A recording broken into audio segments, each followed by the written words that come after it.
அனைவருக்கும் வணக்கம். 5ஆம் உலக தமிழ்ச் சங்கத்தினுடைய நிறுவன தலைவர் உங்கள் முத்துக்குமரனார் பேசுகின்றேன். இந்த பெருந்தலைவர் காமராஜருடைய 123வது பிறந்த நாளிலே தமிழ் அறிஞர்களுக்கு, சமூக ஆர்வலர்களுக்கு விருதளித்து பொன்னாடை அணிவிப்பதிலே என்னுடைய தமிழ்ச்சங்கம் மகிழ்ச்சி அடைந்தது.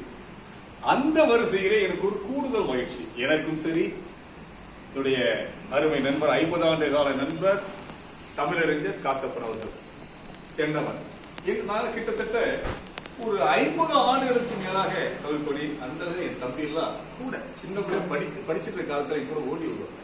இவரு காத்தப்பன் இருந்து நிறைய தமிழ் நிகழ்ச்சி எல்லாம் கூட இருக்காரு. அந்த வகையில நல்ல ஒரு ஆசிரியரா, நல்ல ஆசிரியரா பணியாற்றி ஓய்வு பெற்று விட்டு இன்னைக்கு எந்த நிகழ்ச்சியா இருந்தாலும் வந்துடுறாரு.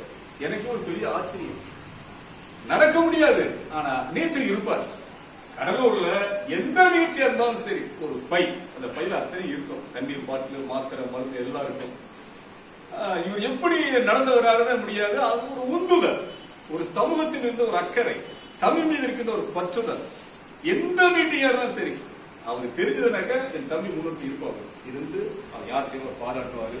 நல்ல தமிழ் பற்றாளர். என் தம்பிக்கு விரைவில் தமிழ்ச்சங்க சார்பா, ஏன்னா அவெல்லாம் நிர்வாகி இல்லையா, ஒரு அருமையான விருதினை வழங்குவதிலே நாங்கள் பயிற்சி அடைகின்றோம்.